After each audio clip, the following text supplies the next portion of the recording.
Hello and welcome to Geek Addicts, the pop culture podcast where we talk about lots of stuff, pretty much nerdy stuff in general. Doesn't really matter. My name is Matt. With me is the number one knuckleheaded podcaster, Bill Barber.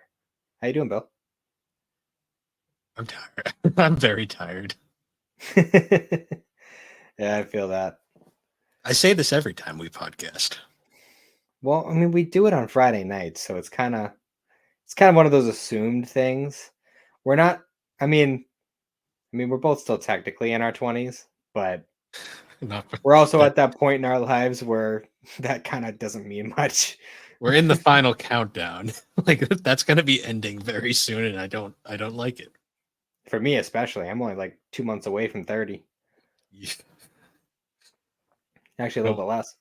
I don't like it. No, I'm not a fan. But just one step closer to retirement, which is what I'm really looking forward to. Yeah, but here's the thing: every time we say that, the goalpost just gets farther and farther away. True. This is true.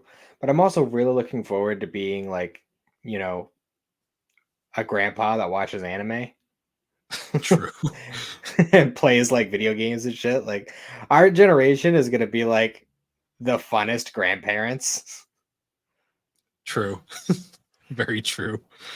Like, come over here and watch Dragon Ball with me. Here's this thing. It's called the 3DO. Yeah, right. If they still work by then, because God, yeah, I don't know about that. Back Um, in my day, we played the PlayStation 2. well, it's funny. I was going to make a joke about cartridges, but we've kind of reverted back to cartridges again. So, Yeah, kind of. Well, it's kind of funny how, like, Nintendo pretty much was stubborn about staying on cartridges for a long time. And then we had the mini discs for the GameCube, and then we had regular discs for the Wii, and I think the Wii U. And then they just went back to cartridges. so the GameCube had mini DVDs. Um, the Wii had not DVDs because they weren't technically DVDs, but they were basically DVDs. Hmm. And then the Wii U had not Blu-rays. Which is why you Um, couldn't play movies on either of those. so you can actually mod a Wii to play DVDs. It's kind of fun Well, I'm sure you can mod it to do that, but because there is a DVD drive in there. Just can't use it because Nintendo's annoying. mhm. The Classic N60 Nintendo. the N64 was crippled from the start because it wasn't a disc-based system. You hear they're already going to be like later this year, supposedly going to be releasing the Switch 2. They say that, but I'll believe it when I see it. Yeah, I mean, supposedly it's going to be in time for the Christmas season. I'm like, no, I'm good, man. I got plenty on the regular ass Switch to keep me busy for years and years. Like, I don't need another one. It's like upgraded graphics would be nice and all, but like that's not my priority. Unfortunately, you're in the minority on that opinion. Believe it or not, a lot of people really want the Switch too. Yeah, well, I just bought a PS5. I'm not trying to buy another console. Because if I buy a Switch 2, I'm gonna have to buy a Switch 2 for myself and my stepson, which I'm not doing. See, you're thinking of this logically. Most gamers don't think with logic. Yeah, well, They just think of I have to own. I'm happy with my PS5 for now. I got my multitude of handhelds. I got my DS, my 3DS, my Switch, my Vita, and I got a multitude of consoles as well. I got my Xbox One, I got my PS5. I have some older systems. Xander's got the GameCube in his room. He's got the N64. Like I'm set. I got plenty of consoles to choose from. That's true. But Uh, I'm I going don't to my. know. I think we Hmm? mentioned it like a couple weeks ago, but I'm going to my high school reunion this weekend. Oh, really? Was that Yeah. tomorrow or? Well, at the time of this, when this episode comes out, it'll already have passed. But yeah, it's gonna be a tomorrow for a bit. There you go. See how it This is goes. what, like the 10 year? We're celebrating 10 years. We're technically at almost 12 years because of COVID, but That's fair. Oh God, I don't even yeah, think my I don't even think my class did a reunion, and we're past. I think this year is 12 years. Actually, like right now is 12 years. Come to Yeah, think of it. like to be honest, it's like it's one of those things where they like you're the schools don't unlike contrary to popular belief, the schools don't set these things up for the classes. The classes have to set them up themselves. Yeah. Um, Well, I mean, I think we talked about this a little bit before, but like I I just like later down the line, yeah, I understand reunions, but like 5 years, 10 years for me personally, in the age of social media, it just doesn't seem like necessary. it's different nowadays. I will say 5 years I don't get. 10 years I understand. Like a decade is enough time passed where I feel like meeting up with people you haven't seen in that long actually means something. True. Um, well, I say I don't even know if my class did one. I don't think I would get an invite anyway because I'm not in the yearbook. Oh, um, Apparently, if you don't submit, if you don't like do like a specific sign up for a specific like photo for it, like they don't just use the school photo for it. You have to go and get a separate photo taken outside of school. And well, if you yeah, I had don't to do do that, that. you're not in the yearbook. I didn't realize that until it was too late. And at that point, I just said, fuck it. Who cares? Because I So, don't care about most of these motherfuckers anyway. ironically, my yearbook's chilling over there. Um, ironically, like for us, like we had to do the same thing. You had to go and get professional photos taken. Um, Hmm. and I found out specifically that you were only supposed to pick like a specific headshot to be in the book, but we completely ignored that and picked like this fancy shot. So my picture is like way fancier than everyone else's. Um, oops. But yes, but apparently, like if you didn't get a photo taken, you were still listed under like not pictured, so you're still technically in there. No, I'm not. I have a copy of my yearbook. I'm not listed at all. Oh, they didn't do like They're they not didn't even my do. name. Nope. Did they do like not pictureds? I guess not because I'm not Oh, there. Well, there's a couple like I'm technically there's a couple of pictures of me, but like they're not. It's not in like the list of students. It's like the big like well Spirit Week over here and these are the CTE kids.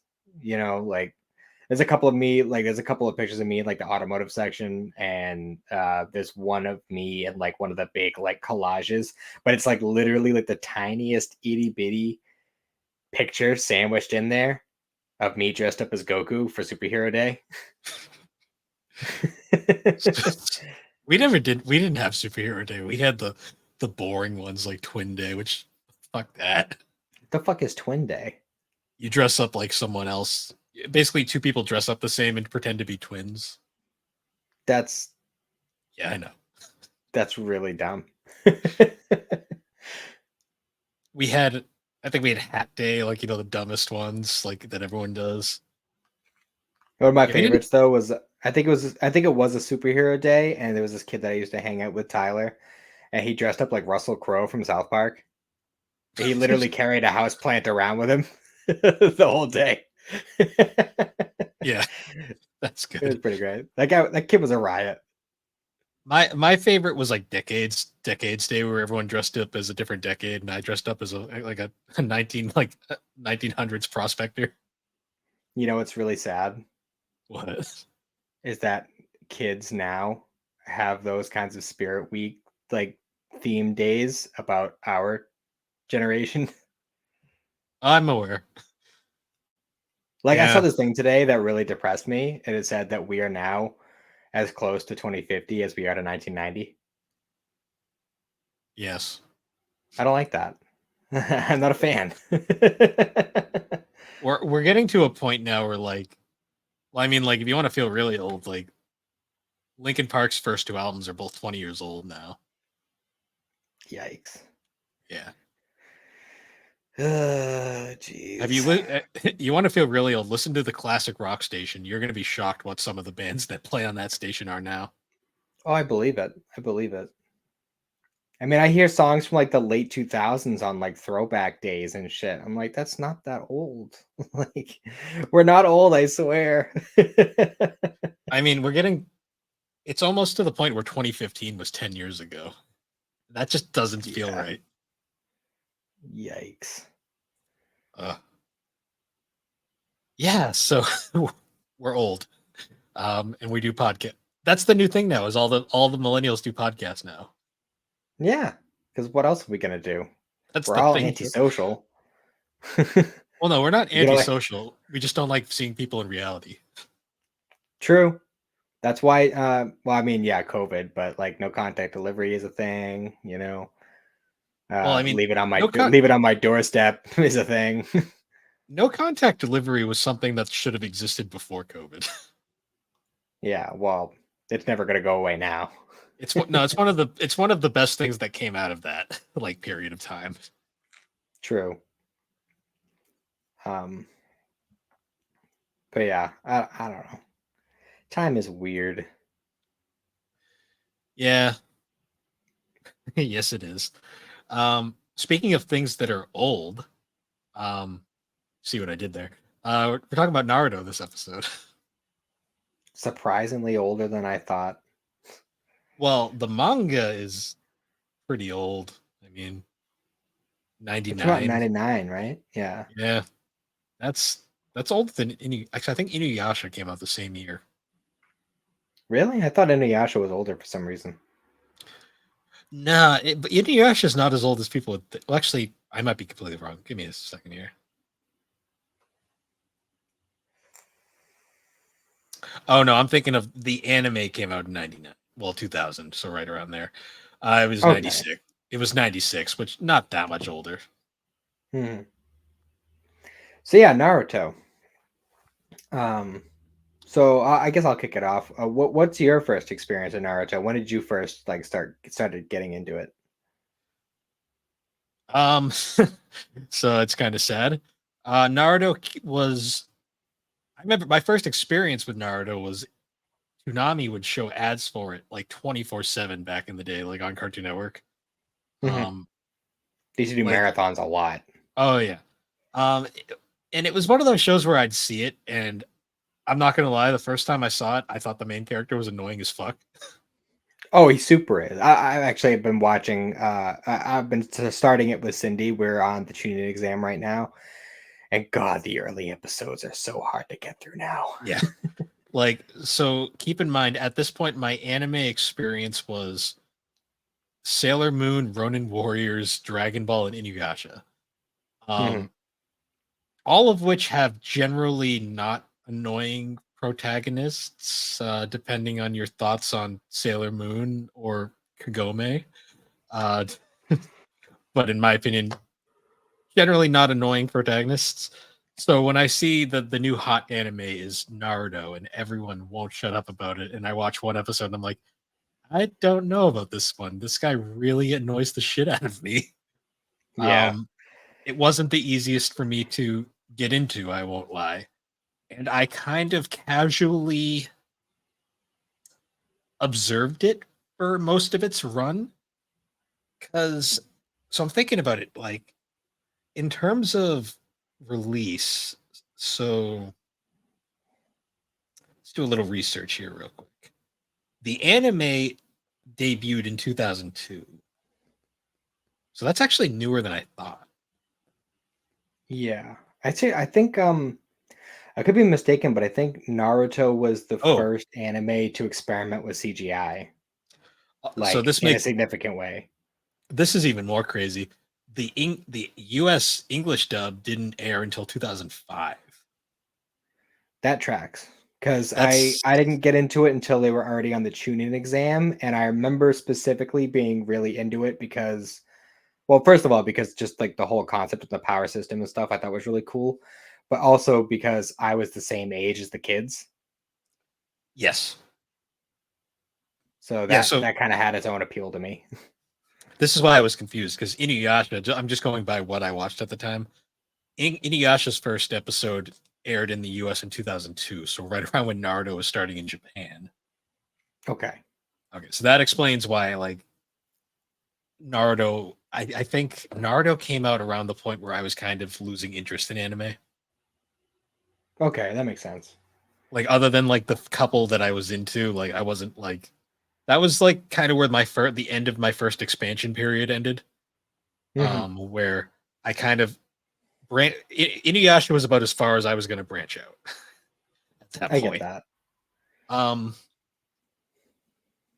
so yeah, Naruto was a thing I remember because like you legit couldn't watch Cartoon Network without seeing it 24/7, Yeah, it was really and pushed. it really was. And I still remember all the ads with Tom like fucking like hyping it up Hmm. on Tsunami, Good and old Tom. I always say like I like the animation. Like to this day, it still is a great looking show, and I do like the character designs for the most part. I mean, Naruto's outfit is still stupid. Like I'll always be on the side of part of that. Um, His before I go later on outfit isn't that bad, like the Shippuden outfit. the Shippuden, and I particularly like the last and the blank period, his blank period design, which we won't be getting to. We should preface this episode. We're specifically talking about original Naruto, so everything before Shippuden. Yes. Although I will say before we move completely away from Shippuden, his the outfit he had in the pain arc is his top tier outfit in my opinion. That one's good. That one is really good. I mean, I like his current design in Boruto too, which is essentially just a reverse of his blank period design. Hmm. I don't like his new haircut though. I'm okay with it, but Although I guess I like him more than Gara's, but we'll get into that later. Gara's is just Gara's he got just looks stupid. Gara just like got his haircut by like every like child's first haircut, basically. It looks like the kid that that you give niggas to on the friggin' on the playground. It's like he cut it short and then just slicked it over. But yeah. Um, so yeah, for me, yeah, it had to have been around like 2006 or so that I started getting it because I remember specifically, uh, I started watching when they were on the Force of Death. That was where the point where the dub was at when I got into it. Luckily for me, that was still the time period where they were doing Naruto marathons like at prime time Cartoon Network all the time. So I managed to, it was easy enough for me to catch up on all the earlier episodes. You know, to me, what was like I think what hurt me getting into Naruto at the time the hardest. Was that? The episodes I happened to see were ones that were really focused on Team Seven, Hmm. and I found Naruto really annoying initially. Sasuke was just edge lord to the max at the time, and Sakura, say no more, was Yeah, even somehow more annoying than Naruto was at the time. But for sure, Kakashi was cool. Like I'd pay attention to Kakashi because I was like the only character that didn't annoy the fuck out of me at the time. for sure. I will Um, say years later I would discover there was other characters besides those three and they were all much more interesting. Yeah, Naruto, that's one thing about Naruto is it has such a huge cast of characters and like you don't meet a lot of like you kind of meet like their peers at the beginning of the show and then it quickly pushes them to the side because it wants to really put some focus on Team 7 and introducing them and establishing them, giving them a little bit of development to start out before they start really mixing with other teams. Um, Yeah. but yeah, and they're all very distinct too. Like you like an important character versus just a regular ninja. Like the regular ninjas are the ones that actually look like ninjas. Yeah, those two If guys. they You know who I'm yeah, if they talking about. yeah, those two. They're Those always two at the guys. gate. You type it into Google and you will find the two people you were thinking of right away. Yeah. The guy with the face tape and yeah. Well, to Um me, like every ninja that's not important is just those two guys. And like no matter what you're thinking, like you can type in those two guys from Naruto and you will find who you're thinking of. It doesn't have to be the gate guards, it can be like anybody. You will find them. It is the funniest thing mhm. ever. Well so yeah, just starting out, So what was the first episode that like really caught you with Naruto? The first one that I really remember was actually, believe it or not, it was Sasuke getting the curse mark. It's funny you say that because I'm pretty sure the first episode I saw was the episode where that curse mark like first activates and he breaks that dude's arms. See, I remember that one. I remember specifically with I'm brain farting his name. The Orochimaru? villain. Oh yeah, the Orochimaru. I always remember the scene of him actually like his head going all snake and him actually giving Sasuke the mark. That like Hmm. vividly sticks in my head. It's funny enough is I think we left off my wife and I the last time we watched we left off like right before that. I think it was like right after Naruto burst out of the snake and showed up and saved Sasuke. But before the fight like really starts. Hmm. Um, one thing I'll say is I love a lot of the choreography in Naruto. Hmm. It's like there are very specific episodes that I could point to that are like the choreography and like the pacing of fights in certain episodes are vastly superior to others. One in particular that stands out in my mind is the episode with the three Sanin fight, like right after Naruto gets knocked out from fighting Kabuto, and when Jiraiya, Tsunade, and Orochimaru start their fight, like full on, like that the animation of that and the choreography is perfect. Hmm. Um, Another one is I actually remember the title of this one, Naruto's Ninja Handbook, when he's fighting Gara. That one's a Yeah. really well animated, well choreographed fight. Um, just that It, whole episode is perfect. the whole Chunin exam fights were all super awesome too. Like I still remember the we had a bunch of great fights in that, like Naruto versus Kiba because he farts on him. Yep. Um, that was a moment. We also had Mhm. Hinata versus uh, Neji. That was an interesting one.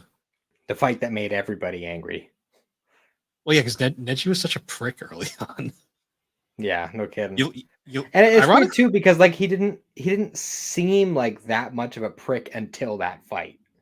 Like up until that point, like he definitely seemed like a Sasuke type, but like not to that extent. Like not like far and away beyond like the kind of asshole that Sasuke is. I will say it's something that Kishimoto has brought up like a lot, especially nowadays, where he tried so hard to make Sakura a very likable and interesting character that he ended up hurting her more in the long run. Mhm. Um, Meanwhile, like everyone gravitated towards Hinata because I always say like Hinata's story was way more interesting, probably because she didn't appear all that much, but also like when she did appear, like there's some fucked up shit going on there. Oh yeah. Well, like that's one of the things about like the inner machinations of the different clans and how they interact with each other, how like they're standing in the village. Like there's so much going on just there alone. Well, yeah, because it's like Obviously we don't learn it. Oh, go ahead. well, I was gonna say like they portray the Uchiha clan as the evil ones, but I don't know that the Hyugas are pretty evil too when you really think about it. I mean, they all kind of have their like their shitty sides, really, except for the Naras. The Naras are all great. The Naras Um, are great and the Uzumakis, but they're all dead except for one. yeah, Well, yeah. two technically. We don't see the other. Oh yeah, yeah, yeah. I don't think she I was gonna say appears until way later, but no. The only other Uzumakis don't show up until Shippuden, yeah, and they're both bad. debatably bad.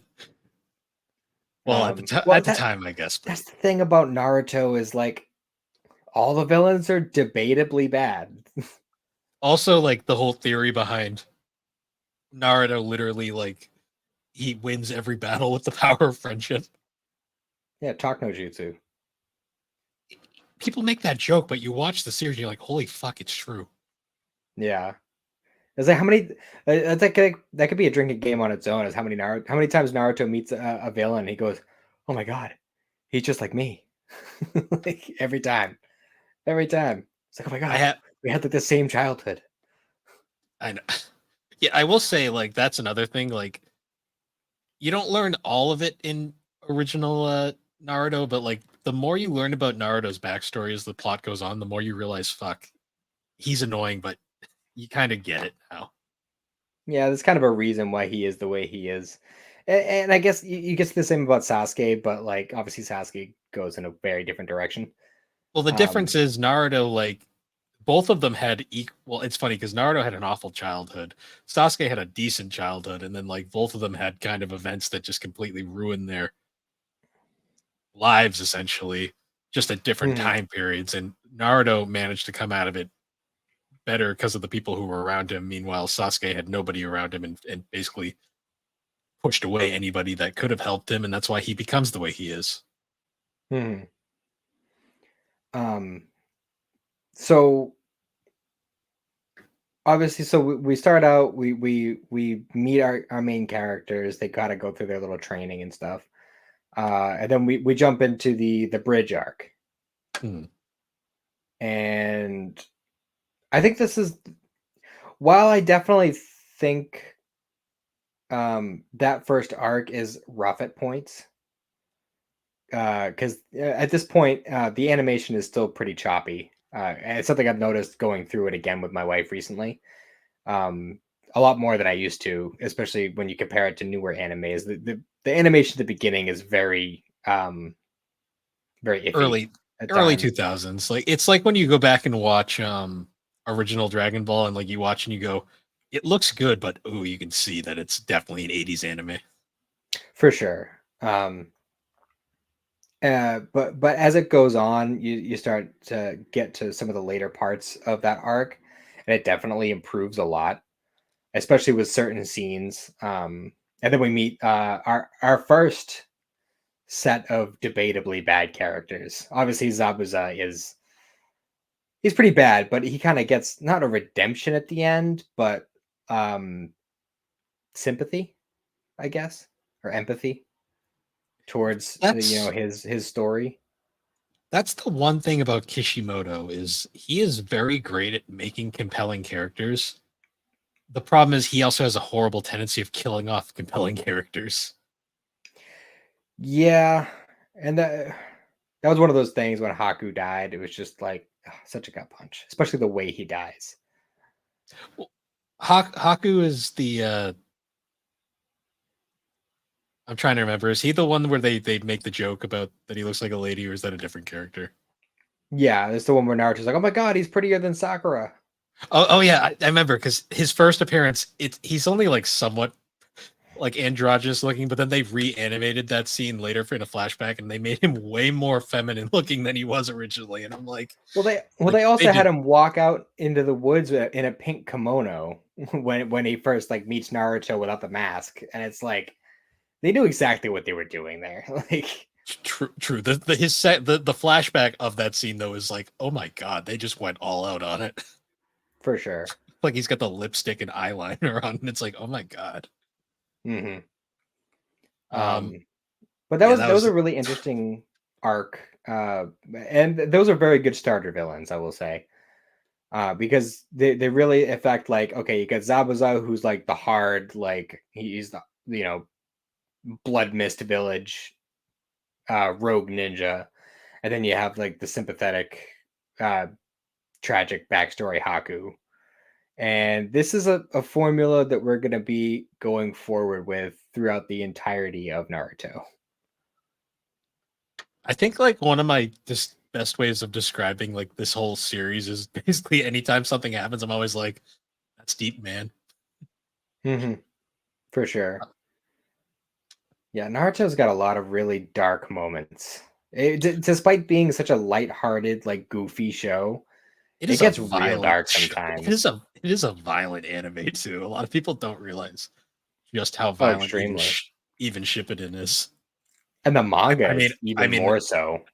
not Shippuden. I meant the original series. Like even the original series was super violent for no reason. Oh yeah. And the manga itself is so much more so. Yeah, a lot of those moments where you're like for instance, like when Naruto does his vow of pain when he freezes up versus those first couple ninjas that attacked them on that arc. He stabs himself in the hand. In the Mm. manga, that kunai goes straight through. Like it comes out the other side. Oh yeah. And there's similar other things later on, like for instance, during the Chunin exam when Shino is fighting the guy with like the air gun things in his hands, Yep. like the air pressure things. When he clogs up his little hand holes, and like the pressure needs to escape or whatever. In the anime, it just kind of kind of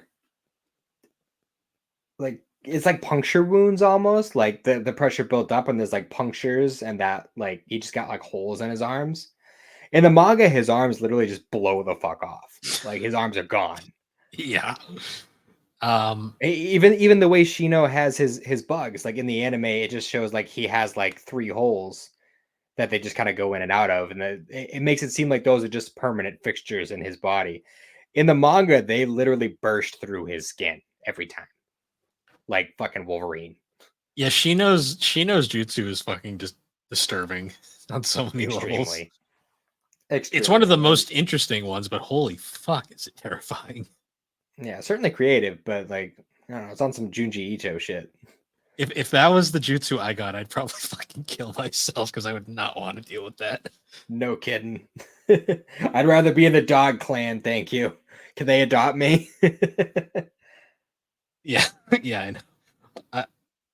The jutsus are all really interesting. That's like one of my favorite parts about Naruto is how like every character is actually kind of got a unique gimmick that actually does something.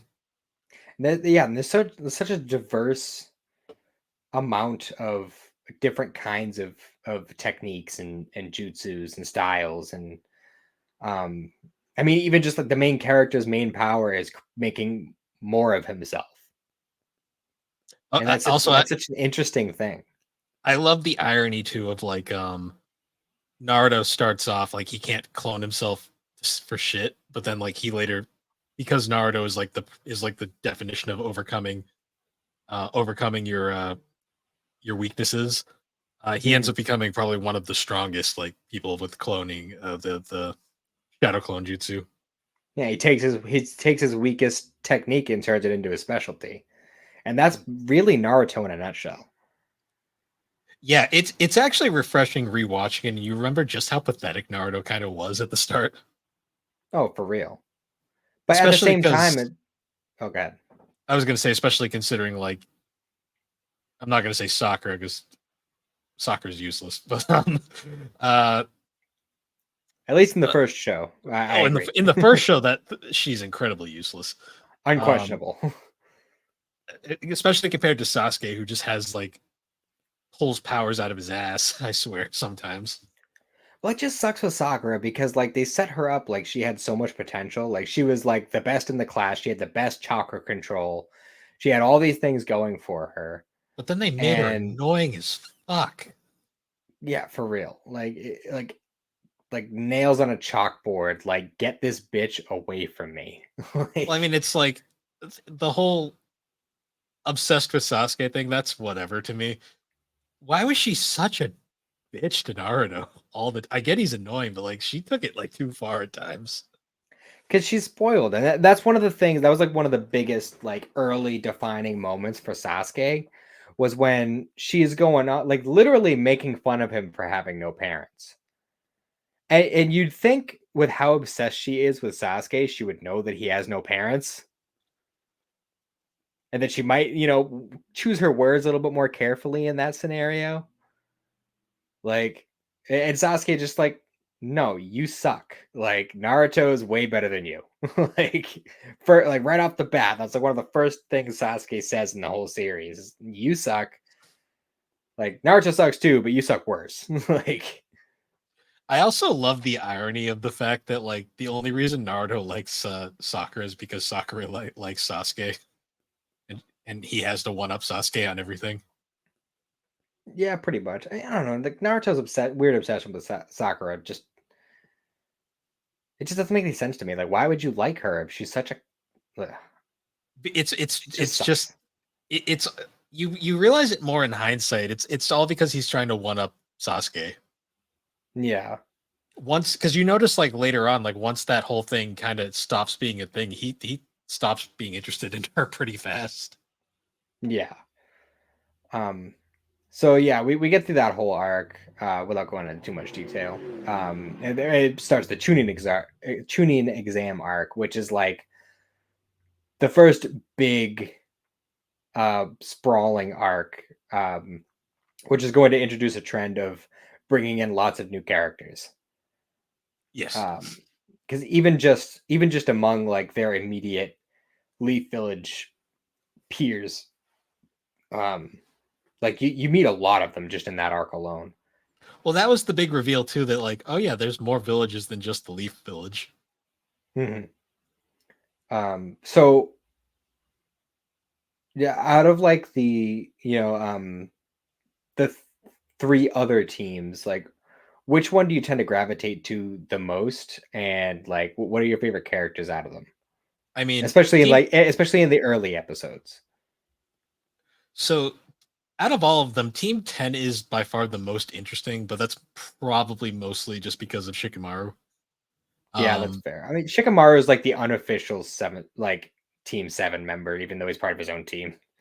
which is hilarious because in Shippuden he just fucking steals Team Eight's teacher, and they just Team Eight just fucking ceases to be a thing during Shippuden, but that's besides the point. Um, Yeah.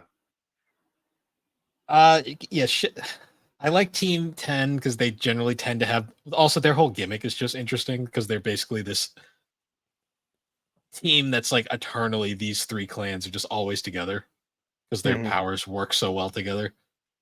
Um, they're interesting. I mean, I love Team Guy just because how can you not love Guy and Rock Lee? Oh yeah, Guy Sensei. He's one of the best characters in the whole show. And I mean, I love Team 8. It's funny, there's like one character from each team that I really enjoy. Like, obviously, like Team 10, you like Shikamaru. Team Guy, you like Rock Lee. Uh, Mhm. team Team 8, you kind of gravitate towards Hinata, and then Seven's obviously the main team. So Yeah. I don't know. I mean, with the exception of the Hinata fight and the Naruto fight, I liked Neji a lot growing up. Especially once you get into like the Sasuke retrieval arc and stuff, when you start to really like see his development and stuff. mm. I liked Neji a lot during that period, and especially because I like the concept of the Byakugan. It's just a really cool. Magic eyes are not something that are gonna go away anytime soon in Naruto. Magic eyes my are my like the whole thing. my favorite is the meme that the way eyes work in Naruto is they're literally just light bulbs. So you just twist out and put in. Yeah, no kidding. Um, but yeah, I'm not I gonna don't know. It's lie. hard to. Oh, hold on. Sorry. Uh, we interrupt this report for a sudden news and this joke was funnier in my head. Anyways, um, Happens to me all the time. Don't feel bad. I was gonna say like one of the things that I'm actually interested in your thoughts on this. You bring up the Byakugan in the manga. They literally are just like white eyes, so it looks like they just like have like white circles for eyes. Obviously, in the anime, that wouldn't work, so they made them like this kind of like purple, like light purple color. What Yeah. kind of interpretation do you prefer? I like it when they're just like white, because that it kind of gives you that like subversion of expectation where generally especially in animated form or in any sort of cartooning in general, you see white eyes and you think blind. Hmm. um But the Byakugan is the exact opposite. It's actually eyesight to the point of X-ray vision, 360-degree vision. Like you can see everything within a radius around you. and you have this one tiny blind spot right at the back of your head. I think that was just like a development. I think that's something that you can work past with training and stuff. Hmm. Because I think that is something that he eventually fixes. And he's the only one that ever is really called attention to. Like you never see anything like that with any other Hyugas. Yeah, because Hinata doesn't get her massive development until Shippuden, and well, particularly like the very end of Shippuden. Mm-hmm. Because Hinata is the strongest Hyuga in by the end of the story, but like you don't learn much about her in regular Naruto, unfortunately. Right. Let me just make sure my volume is turned down. There we go. Yeah, I don't know, it's hard to quantify honestly because there's so many different characters in this arc. And these are just like, the good guy characters, so to speak. So I just want to point out real quick that like in the show, Mhm. when they first meet Guy and Rock Lee and all them, and they see Guy and they'll like talk about him or talk to him, and they're like, oh my god, this old guy is going on about youth and all this other stuff. I'm just want to point out that we're older than he is. Father Time is just coming for us again. And it's just one of those things like when you're watching as a kid, you don't think of it that way. Because we're older than Kakashi now at that point, right? Mm-hmm. Yeah, because Kakashi and Guy, I believe, are the same age. Also, Kakashi and Guy are my favorite dynamic in all of Naruto. Oh, for sure, for sure. Even I though you mean, don't really get to see it a lot of it until Shippuden, but true. yeah, like the whole concept of them being rivals, and when they first meet Guy, and he's like, "Oh, we fought 100 times, and I've won 51 times, and he's won 49 times." Like, Which is great because Kakashi would win all of those if he cared, but he just doesn't care. yeah, well, that's also the fact that like, he's like, "All right, let's do another contest, Kakashi. Like, what are we gonna do this time?" Rock paper scissors, I guess. Like, it's literally was one of them. Like, so it's like it's not like they're actually fighting each of these times. It's literally just like, I don't know. I guess we'll run to the store and back. Like, just He just whatever they happen to he's think of just at the got to time. think of some bullshit because just feel like, all right, I'll appease him this time. Mhm. Excuse me. I will say, out of every character in the entire series, Kakashi is definitely the reason I liked watching the show because he is just such a fun character. He was definitely the initial draw. If Kakashi wasn't the way he is, like as a character, I don't think as many people would have been drawn to the show at the beginning. Well, Because, as we mentioned he's before, Naruto and Sakura were incredibly annoying, and Sasuke was just stoic and moody. So it he's wasn't really a just whole lot to work with. he Sasuke is like was like the original internet edge lord back in the day, where he's just so fucking edgy, it's not even funny. Sasuke is the character that started it all when it comes to edgy anime characters. I'm not gonna say that there haven't been edgy anime characters before that, but Sasuke modernized and popularized it That and the to where combination we of are now. the, I'd say that combined with Yuri Lowenthal's performance, because I love Yuri Lowenthal as an actor, but I forgot just how fucking like ridiculously over the top he was in fucking original Naruto. Mhm. Well, it's like even like when I was talking earlier about how Sakura was going on about oh, Naruto's got no parents, this and that. He's all alone. And then you just see Sasuke brooding, looking off of this, it's going, alone, isolated. You have no idea how it feels. Like it's like, oh my god, like you really just bringing it at 11 Edge Lord right off the bat. Like, I love come I on, dude. love I love how you were like this close to going full Batman right there. But that's the way he is, though, and it's I so know. fucking over the top and ridiculous. But I mean, he does get better, but then he gets worse, and it's just, oh god. He gets better, then he gets worse, then he gets better, then And he gets I worse. loved Sasuke when I was a kid. Like, but it's like looking at it now and it's just like, oh my god, these fucking kids. Sasuke is literally like the person where like that's like who you want to be as a kid, and then you grow up and you realize that was me as a kid. Yep. You grow up to become Kakashi and just hate everything, or just are indifferent to everything. No, the older I get, the more and more I identify with Shikamaru. Well, him too. Like they're Shikamaru a lot of the ways, yeah. Especially Like his modern his modern version of himself. mhm. Like I saw like a video meme a little bit ago, and it was just a scene, just a straight up scene from original Naruto, and it was Shikamaru wakes up, looks at the clock, it's like I don't know, like 5:59 or something like that, and then it ticks up to 6, and the alarm starts going off, and he's like, "Fuck, why did I even set an alarm if I was gonna wake up before it?" And now I have to sit here listening to it. And if it's just going to keep going unless I get up and turn it off, but I really don't want to get up. And it's just like that scene was just so like I get it. I get it, dude. Yeah. It's like that meme of like there's another meme that's really relatable of it's Kakashi waking up and he's like, "Oh no, I'm late for school." And it goes, "Oh wait, I'm an adult." And then cuts to him going, "Oh no, I'm a teacher." And then he goes, "Oh right, I don't give a shit," and just goes back to sleep. It's like, yeah, I relate. It's one of those I don't know, I watched all 3 of the big 3 ultimately at this point.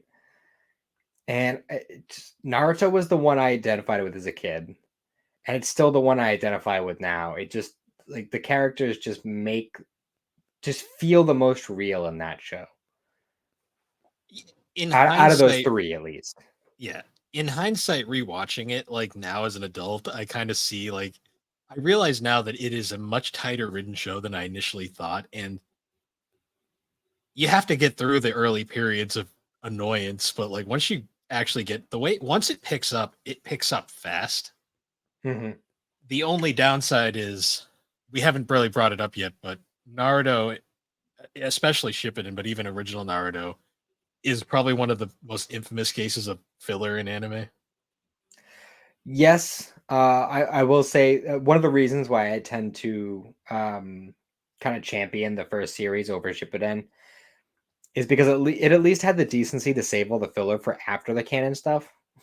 I mean, there was Like a few like exceptions here and there, like throughout, but there's a like for the couple most, yeah, a couple one shot episodes. There was like one 3 episode filler arc between I think the Tsunade arc and the Sasuke arc. But mm, aside from that, there really wasn't much, and that's something it definitely has going for it, especially when you compare it to its direct sequel. Um, I think they had the benefit too of because the manga started in '99, but the anime didn't start till 2002.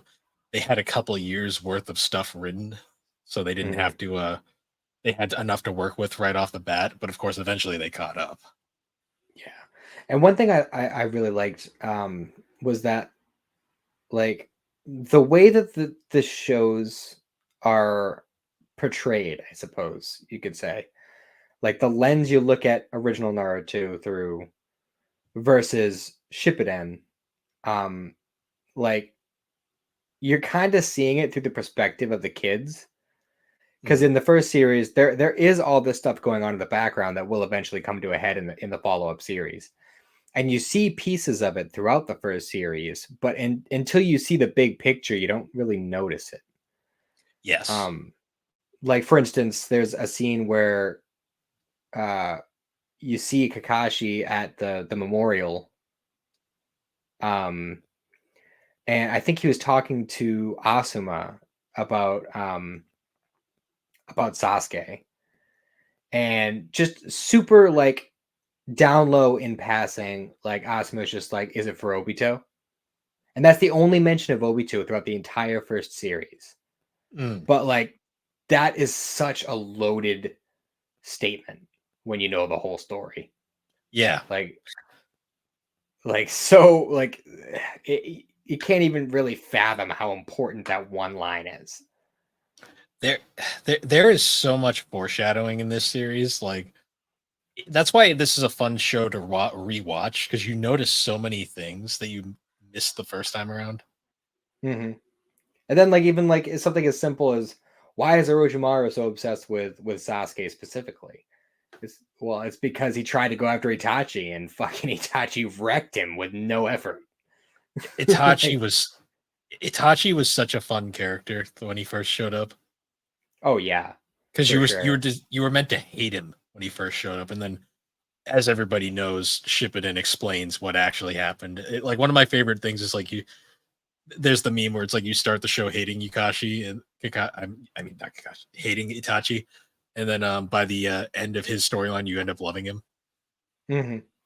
Yeah, Itachi is, oh god, he's probably the best written character, like the best story for a character. I I still can't get over when the one of the first times he appeared, the fight against him where who is a teammate's teacher? Team 8, I forget her name. Kurenai. When Kurenai. Kurenai tries to use Genjutsu on Itachi and it fails miserably. Yeah, don't use Genjutsu on any Uchiha, let alone One of the that one. strongest ones. The guy whose specialty is Genjutsu, to the point where he created his own space time. The fucking what's the Uchiha eye called again? It's The Sharingan? the Sharingans are literally just like the fuck you power of the series because they literally just pull shit out of their ass all the time. For real. That's why I've always said, like, yes, I am a massive Dragon Ball fanboy. Everybody knows this about me. But if you ask me if you could have any one anime like superpower, what would it be? It's Sharingan every time. Even base level Sharingan. Like no Mangekyo, no Rinnegan, no none of that shit. Like just basic ass like first series Kakashi Sharingan. Like just the visual aspect of it, the process of visual information, being able to copy anything you see perfectly, like that alone is such a useful power. Hmm. The freaking Sharingan is one of my favorites too because it's like it is such a potent power that it can literally you use it too much and it fucking will blind you. Oh yeah. Well, I mean that's like the higher level. Um, but yeah, that's a whole thing in itself. Speaking Um, of Sharingan, like one of the biggest like reveals is because Kakashi famously has one eye covered by his headband at all times. What was your reaction when he took the thing off and you saw he had a Sharingan? um, Honestly, it's hard for me to quantify because, as I said, the first episode I saw was the curse mark when he breaks the guy's arms, and Sasuke had his Sharingan at that point, so um, I was already aware of it. Hmm. Um, but I don't think I fully comprehended how important it was at the time because even when when he reveals it and Sasuke's like, "Oh, that's supposed to be only my clan that has that." Like, I don't know why I just couldn't really process that at that age. Um, So I had seen that scene for the first time at a much older point, and I just remember being like so confused because I was like I didn't understand that like you could just transplant eyes at will in this series. mhm. Um, so like when I saw that, I was like, what the? I'm like, how? Ninja magic. It gets obviously when you find out why he has the Sharingan later on, it's nuts. That's all I'll say. I think Kakashi probably has the most tragic backstory in the whole series. It's up there. Like He's his got life one of sucks them. until he meets the kids. It's Yeah. kind of funny how many characters in this series have terrible fucking lives. Hmm. Like if Yeah, you it's think kind of about a it now, consistent thing. Yeah, like Neji had a terrible life. Hinata's life kind of sucked for a while there. Hmm. Naruto's life really sucked. Sasuke's life kind of sucks. Choji was just lonely. Well, Team 10, honestly, Team 10 probably their powers are just interesting to me because of the way that they design them. Hmm. For sure.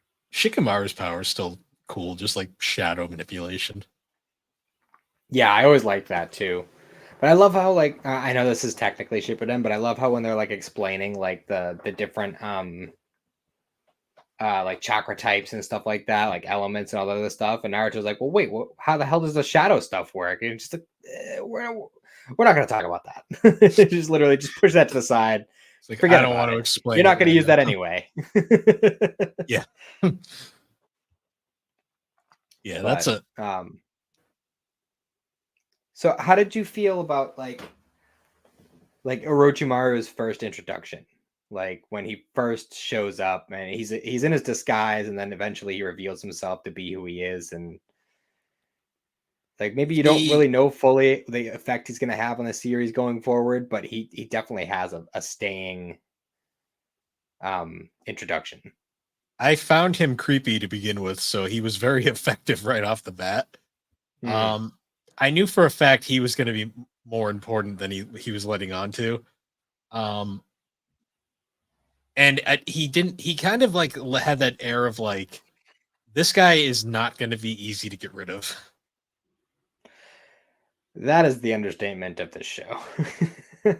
Yeah, He is literally a cockroach. That should have been the animal he based himself off, really. I Like, mean, even after he stops being a quote unquote threat, he's still around. yeah. Um, yeah, because I don't know, he was so like I thought he was gonna be like a much more consistent, like I thought he was gonna be like the big bad. And if this first show, yes, he was the big bad. Yeah, But it's once you funny start how seeing the full scope of it, it's not even close. it if it's funny how he kind of falls off as Shippuden goes on. Mhm. Although as I get older, I start to understand his motivation a little bit more. He's just like, no, He I just want to live forever so I can learn all the things, experience all the things. It's just like I get it. I he get it, man. he's in terms of villains to me, he's like one of the more interesting ones just because he's the only one that's really just in it for himself. He doesn't have a greater scope of Mhm. like a lot of the villains later on have. Yeah. Because Oshimaru's whole goal is pretty much just self-absorbed. Yeah. He just wants to learn all the things. That's it. Yes. This is when education goes wrong. This is what happens when you give someone way too much free time. Yeah, no kidding. Then he's Um, voiced by freaking Steve Bloom, which just makes it even better. yeah, no kidding. And he really goes buck wild with that role too. Yes, he does. It's one of Eh, the it's one of the few situations where like if you know, you know, but if you don't know, then you could easily go through it and not realize it's Steve Bloom. hmm. I mean, I guess we can talk about voice acting. Like this fucking voice cast in Shippuden, I mean, not Shippuden, just Naruto in general is fucking stacked. Hmm. Like, if you look up the IMDb page for Naruto, I'm not IMDb, the behind the voice actors like page for Naruto, you will recognize pretty much every voice actor from one place or another. Ironically, I think the least interesting voice in Naruto is probably Naruto himself, Hmm. Mally Flanagan, because I think this is like her only anime role. And you know what's interesting is like this is at a point in time where a lot of the animes we were getting on Toonami were Funimation products, Hmm. and the Naruto is specifically one of those ones that isn't Funimation. In fact, there's only a handful of Funimation actors that play characters of any real importance, like Kiba being one of them. Um, Yeah, Kylie Bear. and it's very few and far between in that series. I mean, there's a few like freelancers who will go back and forth. Like Stephanie Sheh is she does work for both. all the time. There's a Vic few Mignogna others. was all over the place. Well, yeah, Vic Mignogna was tragically was everywhere. Well, I meant like in Naruto specifically. He was a lot of characters. He was, yeah.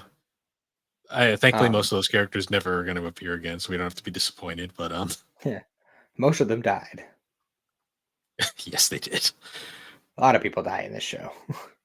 Yeah, don't. This is another show where you shouldn't get attached to anybody because main characters will die, and they don't Yeah. come back. Well, sometimes they come back. I mean, there's No, exceptions, but a lot of deaths are final. but those kinds of Deus Ex Machinas also end up dying, and they stay dead. So, Oh, I wasn't even thinking. Yeah, that's true. I didn't even think of that. um, so like going into like some of the later Chunin exam stuff.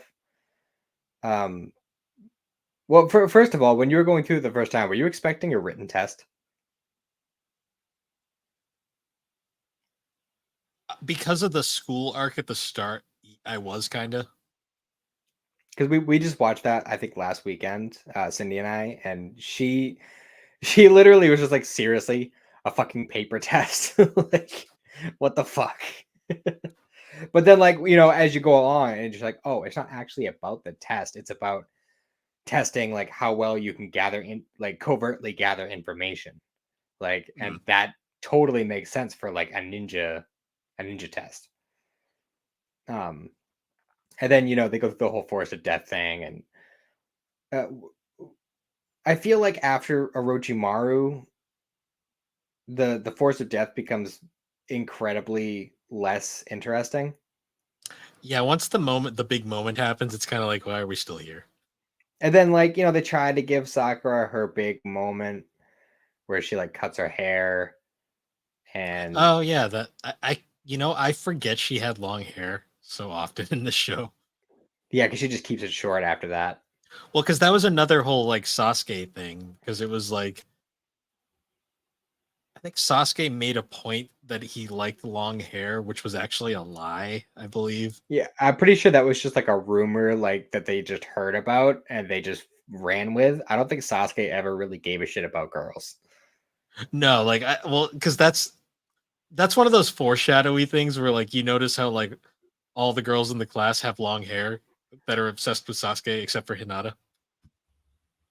Wait, well, she's not obsessed with Sasuke. So. Exactly. So she's the one with the short hair. which which is funny because the second that whole thing ends, she grows her hair out.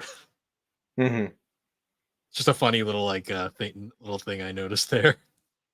Yeah. Um. So yeah, we go into like the more like tournament style.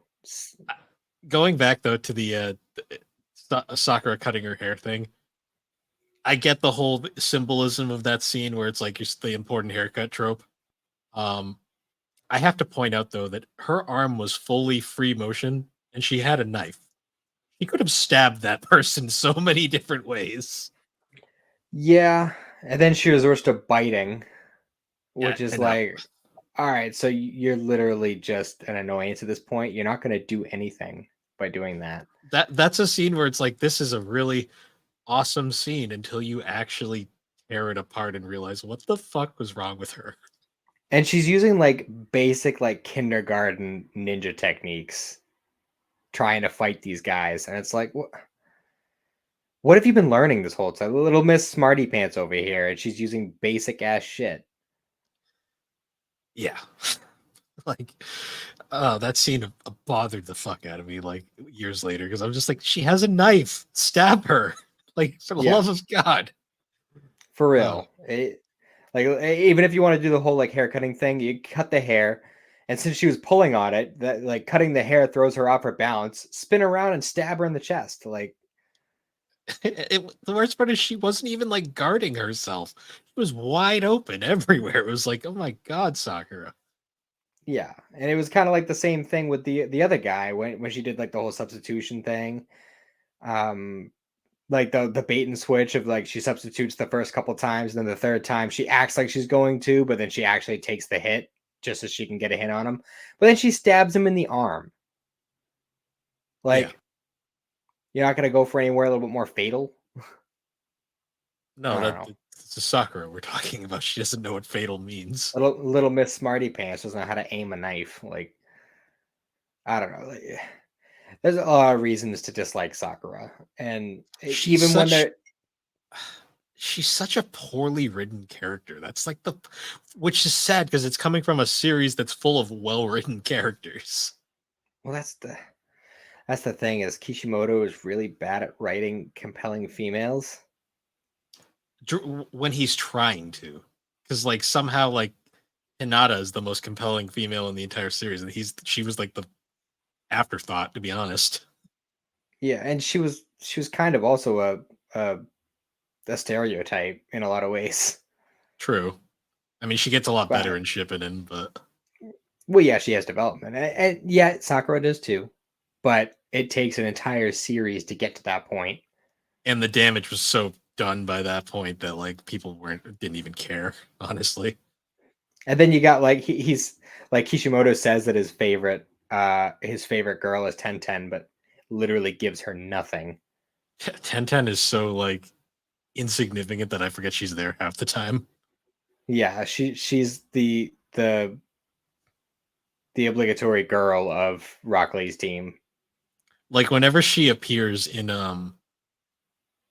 Baruto, I'm always like, oh right, Yeah, you're a thing. she just has a weapon shop where she just makes all the weapons, and that's just kind of like her thing. Which I mean, it's totally fine. I mean, we need shopkeepers and stuff in Ninja World too, but it's like again, Kishimoto, you said she's your favorite. What the fuck are you doing? If she's your favorite, then you should be giving her more to do. I just don't think I think he says that just because he doesn't want to admit he fucked up the Sakura stuff so badly. Yeah. Isn't like Um. Sakura based off his wife too, or something like that? Or am I thinking of something Uh. else? A different artist? I. I.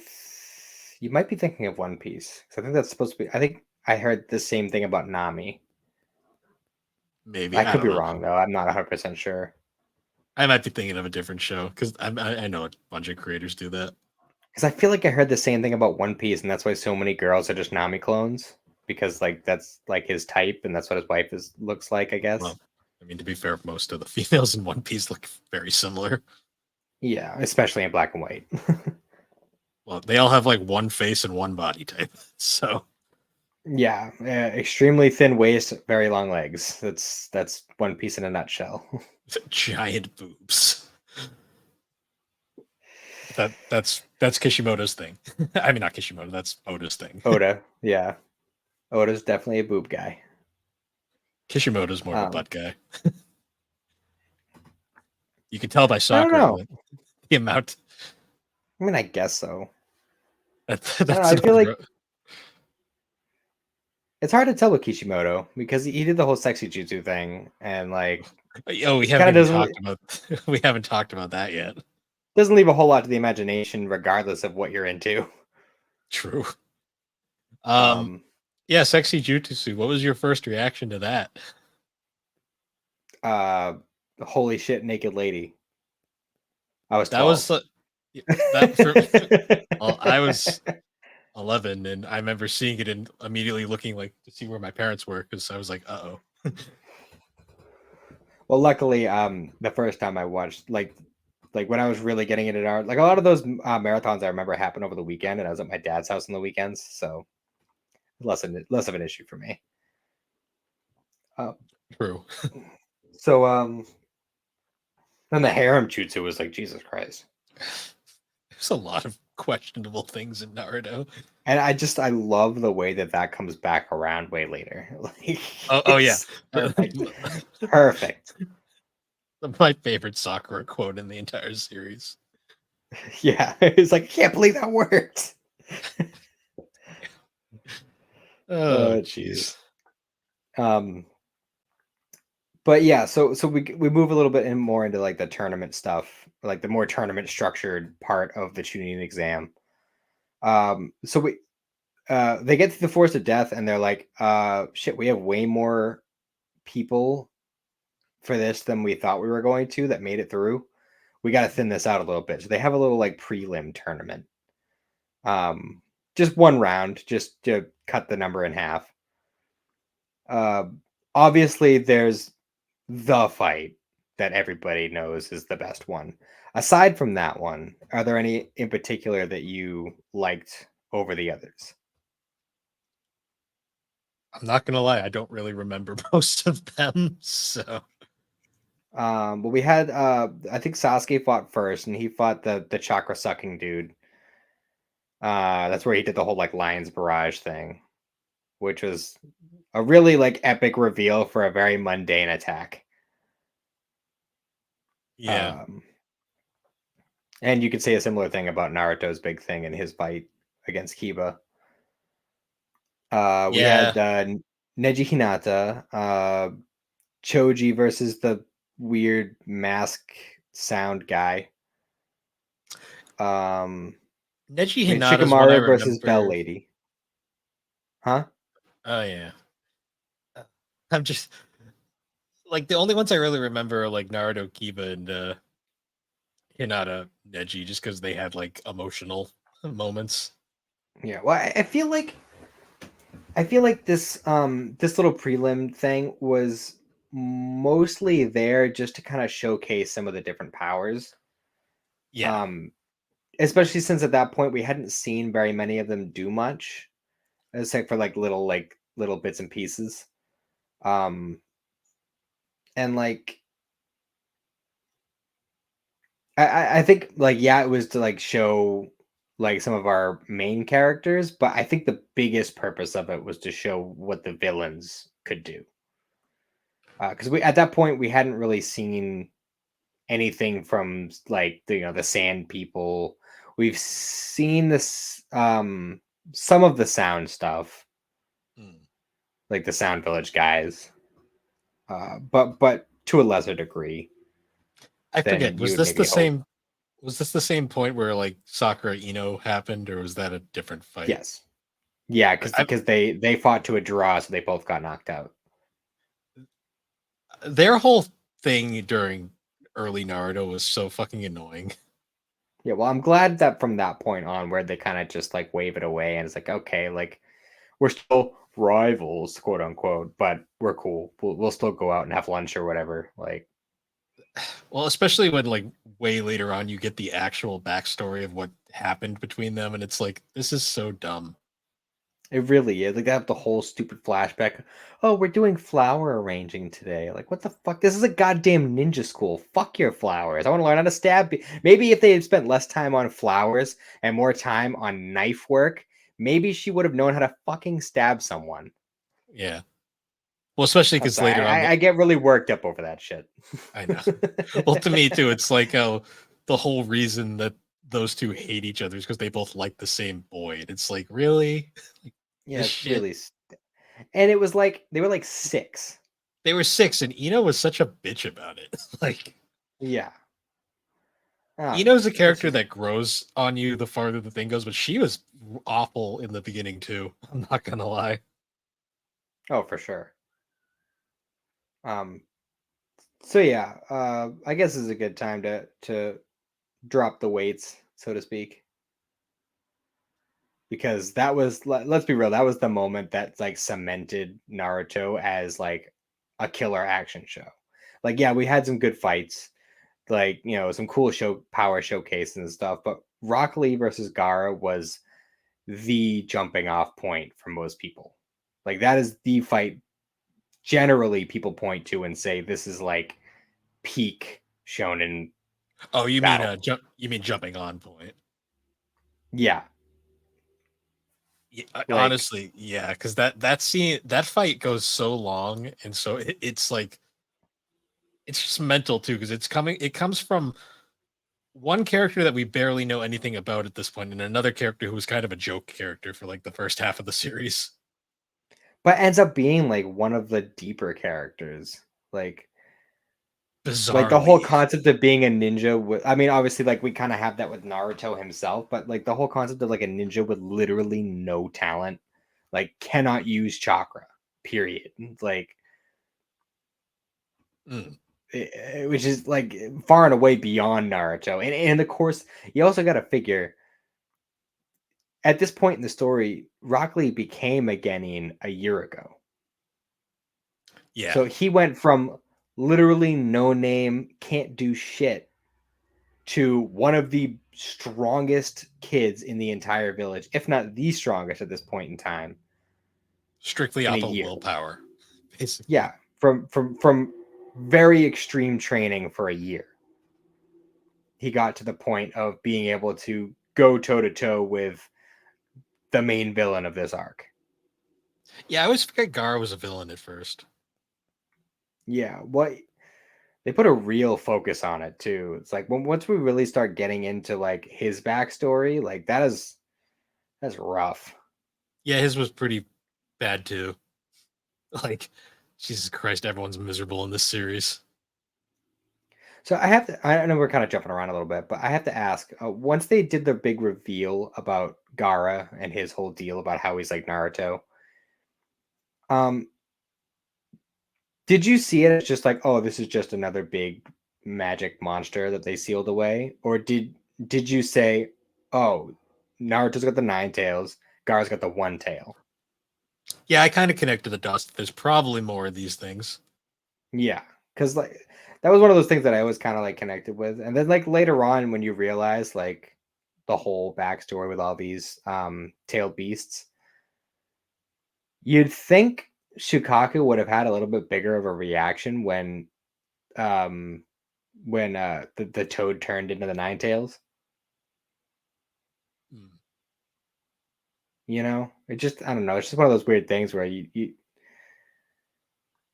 like all the foreshadowing and the little like pieces that they put throughout the first show generally tend to add up, but then sometimes it's just like, why is this here? Like, why wouldn't this make more of an impact? You know, or even things like when Jiraiya first meets Naruto, or when Hmm. Kakashi first meets Naruto, for that matter. Like they all they obviously knew his parents like very intimately. Isn't there a whole thing where it's like the third Hokage was like deliberately like hiding stuff like that? Um, well, I mean, he was deliberately hiding things from Naruto, yeah, but like, even I mean, this is anime where we get lots of inner monologues, and True. like Kakashi doesn't even like uh call attention to the fact that Naruto is the Nine Tails host until the chakra starts leaking out while he's fighting Haku.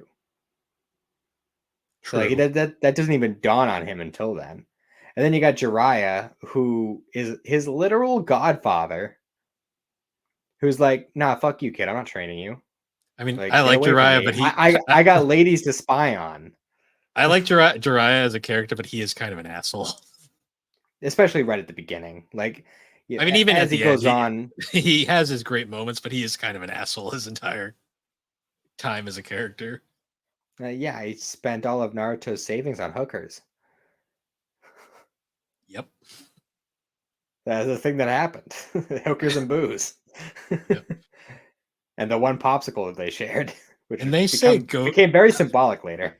and they say Goku's a deadbeat. Now, I again, I know we're not supposed to be touching on Shippuden that much, but I still say that Goku is a way better father than Minato. I don't know who the hell keeps saying that Minato's a good dad. I keep seeing it on the internet. Makes no fucking sense. Dude had the choice to stay alive and be a dad or to die. He chose to die. Yep. He said, I can't replace his mother, so I'm going to deprive him of a dad too. Like, what the fuck, dude? This is Ninja King? Like, come on. Kishimoto's a good writer, but he also there's a lot of shit in this series that makes no fucking sense. Yeah. I say I love Naruto, but there are some things that just make me want to shake my fists. Yeah. Which is hilarious because then you get to Baruto and it's like Baruto doesn't realize how good he has it. And none of the kids at that point in the series do. True, but Um, none of them are like as resentful as Baruto is. yeah, that's true. He gets over it pretty quick though. Oh, he does as the series goes on, but my god, at the start. Mm. Yeah, it's pretty rough. But yeah, the I know we got sidetracked, but the Gara Rock Lee fight is insane. Like that was the moment when they really cranked up the animation budget and really showcased what they could do. And instead of playing around a lot more with CGI, I feel like at that point. That was one that Toonami hyped the fuck out of when it was Oh, coming up. with good reason too. That's still like that's like the main fight I point to when people I say like still what was one of the best anime fights of all time, Gara versus Rock Lee. Like I always big time. remember too, because the way they advertised it was so fucking dumb. They were like, "We have Rock Lee, who's all guts, versus Gara, who's all sand," and it's like, All sand. it's like, okay, like Yes, those two things are in fact opposites: guts and sand. I did not understand the way that they like they were. I'm like, okay, Some of the sure. old Tsunami promos are just silly. Most of the Naruto Um, ones were very stupid. yeah. Um, but yeah, we went through that whole thing, and then we get through Naruto's training arc with Jiraiya, which God, if you thought Master Roshi was bad. See, Master Roshi is so extreme that it's like a joke. Jiraiya, it feels realistic to the point where it's kind of disturbing. At least Master Roshi acknowledges like how fucked up he can be. Jiraiya is like, oh, don't call me a perv, don't call me a perv. It's like, but you are. You're like the perv. Like, See, what are you talking about? Roshi, the difference You is write porn Roshi, books. yeah. The difference is Roshi tends to fail all the time. Jiraiya doesn't, and that makes it kind of weird. Yeah, Jiraiya's good at peeping. The amount of images of Jiraiya just with a woman over his shoulder that looks unconscious is kind of disturbing. I'm not gonna lie. Yeah, yeah, it's definitely a little distressing. Um, Roshi's just kind of a goofball. but yeah, at this point, Naruto learns how to summon toads, which is very underwhelming at the time. So I will say though, going just the one final thing of the Roshi thing, Jiraiya legit peeps at them in like the bathhouse. Roshi just watches like the aerobics channel. Like, Well, there was that one episode where he was using Bulma's Shrinky Dink watch so that he could go into the bathroom and watch her poop. I forgot that was the thing. Yeah, that was a thing that happened. And then he Okay, fell in the Taurus. toilet and got flushed. I take back what I said. Uh. Um, anyway, um. anyways, So yeah, Naruto learns how to summon toads. Fun stuff. But the main thing that he learned throughout the whole thing was how to tap into the nine tails chakra at will. Because he basically like kind of formed an unofficial pact with the nine tails, where it's like if I die, you die, bro. So like hook it up. Basically, I think his exact words: "I'm charging you rent, so pay up." Like, yeah, like it's interesting to me, like the whole that's one of probably the most interesting dynamics in the entire series is Naruto and at the time the Nine Tails, because we didn't know his name yet. But their relationship throughout the entire series is crazy. yeah, yeah. Talk about a relationship that develops over time. It takes an entire two series basically. Yeah, pretty much. But that was a big turning point for him because that's the point where like he already just based on his genes already had a big pool of chakra to pull from that was all his. Now he's got the nine tails to pull from, which is a whole nother league of power to pull from. Um, which ends up being like what wins him most of his fights. Hmm. which is ironic because they go through this whole like arc of him learning how to use it and master it, only for the next series to come around and then be like, yeah, don't use that anymore. Just don't ever. In fact, we're Yeah. gonna put this guy on your team to prevent you from ever doing it. Yeah. Um, Ugh. but yeah, so we get the finals, and Naruto has his big, I guess, fight with Destiny when he fights Neji, like the whole um, you can rise and overcome what the cards that you're dealt in life thing, which was a really big thing at the time, especially in early Naruto. The whole concept of the underdog and rising beyond what people expect of you. We had also, this is where we kind of figure out the whole Hyuga backstory, right? Yes.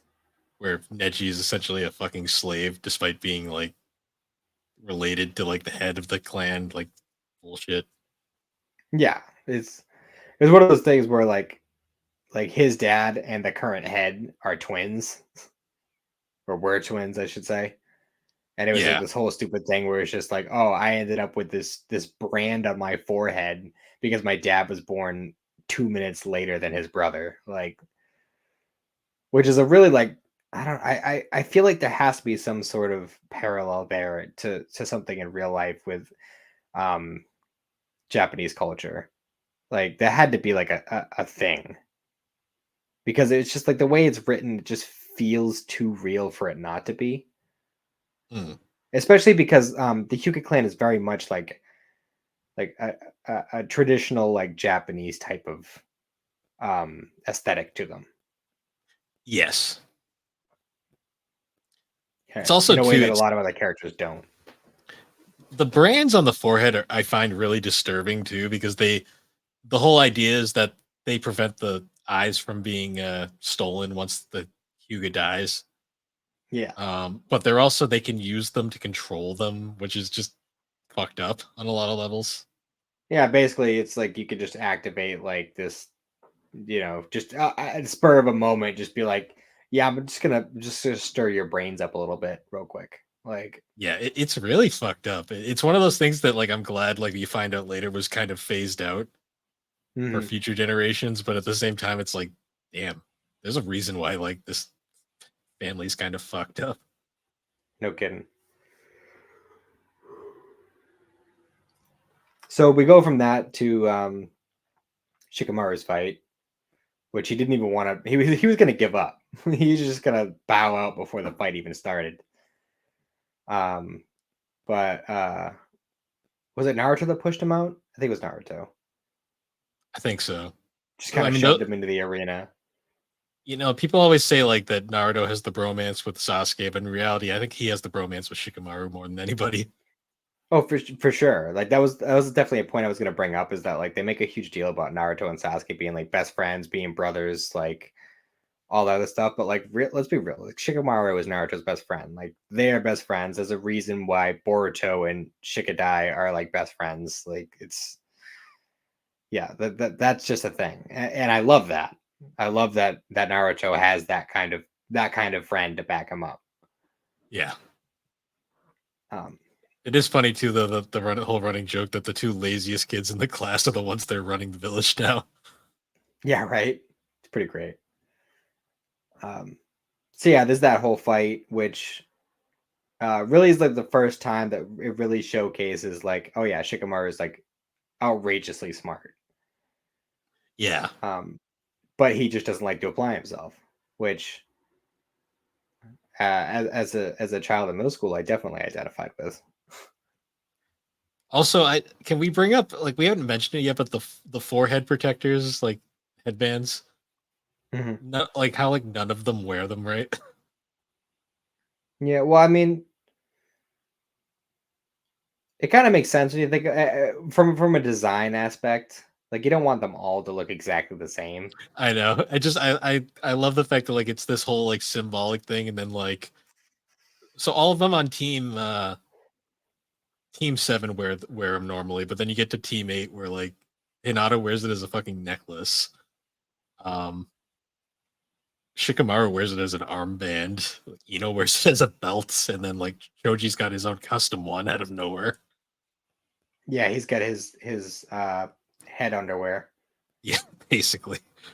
Um, I just found shit like that kind of funny. It's like headband, belt. Like sure, that makes It's about sense. right. It's about right. Um, and then we get to like the main event of Sasuke versus Gaara. It's the one that uh, everyone who is there to watch is there for. Um, yeah, it was wild, especially once like you learn how like different like chakra elements relate to each other, and you don't learn that until way the fuck later. Like we're talking like mid Shippuden is when you Mm, learn how like different elements react to each other. But you see hints of it throughout the series. This being part of it because um, Kakashi goes out of his way to teach Sasuke the Chidori specifically because it works well against Earth style, which obviously mm. sand. Um, and this is where like the big attack on the village happens, and The um, first of many attacks on the village. yeah, no kidding. And this is like the first like big um the first big like triumph for Naruto. The first big like underdog victory Mm, is when he fights Gaara and comes out on when he's able to beat somebody that Sasuke couldn't. Like that was like the big moment for him. For him and for Sasuke. Those are big character defining moments for both of them. Because that gave Naruto confidence. It gave him it gave him like motivation, like I worked this hard, I did all this training. These are the fruits of my labors. mm. But then you got Sasuke, who's like, I'm the prodigy. I'm the guy who's supposed to be, taking these guys down. I even had the tools that are specifically like effective against this guy, and I lost, and Naruto won. And that was a big character moment for Sasuke because that was when he started really having doubts about himself, Yeah. which ultimately led him to the dark side. Mm. And he Um, had the curse mark by this point, right? yeah, he got it in the Forest of Death. So Yep. that was kind of why he just like wasn't around after that fight in the preliminaries because Mm, Kakashi was training him and trying to help him get a handle of it all. right. Um,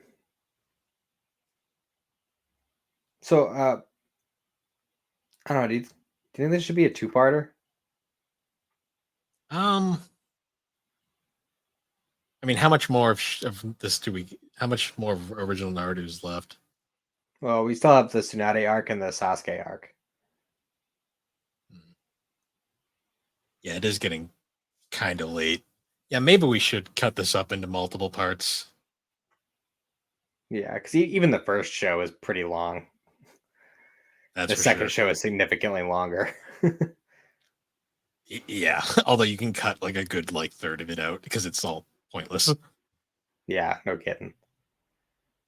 Yeah, let's cut it off here for now. We'll cover the last two arcs in the next one. I do want to bring up one thing though. Like, we can we talk about the filler episode where they like follow Kakashi around because they want to find out what's under his mask.